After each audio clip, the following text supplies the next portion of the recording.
किसानी खेती को उन्नतशील कैसे बनाया जा सकता है, क्योंकि उसके लिए अच्छे बीज की, अच्छी खाद की, हर चीज़ की ज़रूरत होती है।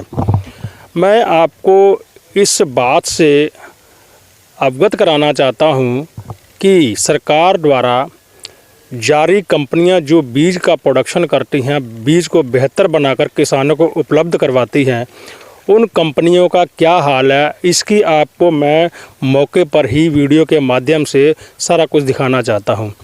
यहां पर मेरे बैक साइड में गेहूं का खेत है। इस गेहूं के खेत में गेहूं की एक वैरायटी बोई गई है PDW 43 के नाम से। लेकिन इस आप गेहूं के खेत में देखिए कितनियाँ मिक्स वैरायटी जो है गेहूं के अंदर बीज की पाई गई हैं, क्योंकि बोई तो इसमें एक ही वैरायटी थी, लेकिन कितनी वैरायटियाँ इसके अंदर मिक्स हैं। तो किसान बीज को साफ़ सुथरा और अच्छा प्रोडक्शन इसका कैसा करेगा, क्योंकि किसान के पास इतना समय नहीं होता कि वह बीज को तैयार करे, क्योंकि आजकल हर फसल को काटने के बाद बहुत जल्द दूसरी फसल को बोया जाता है। सरकार द्वारा जारी जिन कंपनियों को बीज को बेहतर बनाने के लाइसेंस दिए गए हैं, वह कंपनियां इस मिक्स बीज की वैरायटियों को किसानों को देकर उनके साथ कितना बड़ा धोखा कर रही हैं।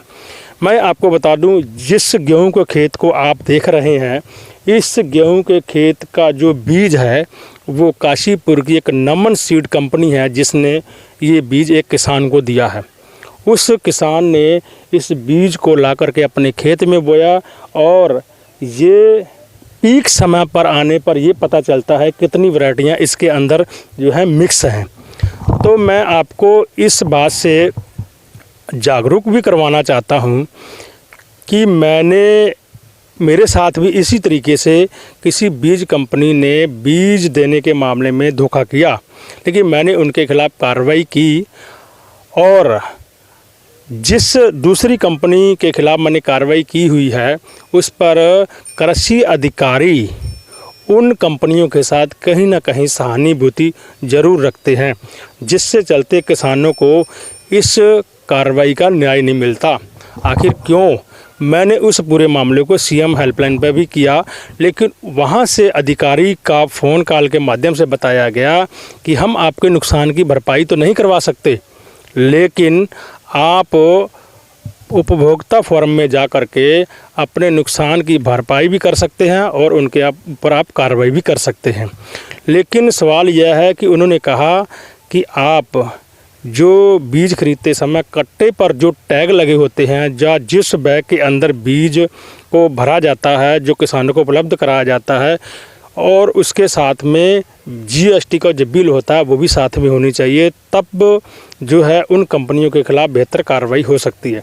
आप ये बताइए, अगर इसी तरीके का ये गेहूं का मिक्सिंग बीज किसानों को मिलेगा तो कहाँ पर उन्नतशील जो किसान बन सकेगा। तो मेरा वीडियो बनाने का केवल यही मकसद था कि इन कंपनियों पर सरकार द्वारा कोई भी कार्रवाई क्यों नहीं है। आखिर क्यों? उत्तराखंड के अंदर कितने ऐसे सीड प्लांट हैं जिनकी बीज की क्वालिटी बिल्कुल ज़ीरो है। क्या सरकार को या मौजूदा जो हमारी उत्तराखंड की सरकार है उनको उन कंपनियों के खिलाफ़ कार्रवाई नहीं करनी चाहिए? करनी चाहिए, ज़रूर करनी चाहिए, तभी किसानों को इसका न्याय मिलेगा। एक तरफ तो हमारे मोदी साहब कहते हैं कि किसानों की हम आय दुगनी करेंगे। दुगनी अगर कैसे हो सकती है? अगर यही मिक्स वैरायटी का हाल रहा तो हमारी आय दुगनी नहीं हो सकती।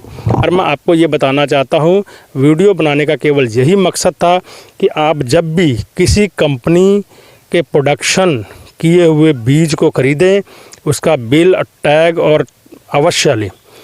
इसी वीडियो में आप मुझे ये बताना कि क्या ये कंपनियों द्वारा दिए गए बीज किसानों को कितने उचित हैं, कितने नहीं हैं। आप अपना कमेंट करके मुझे बताएं और बताइए कि क्या ये जानकारी कितनी सही है या कितनी सही नहीं है। धन्यवाद।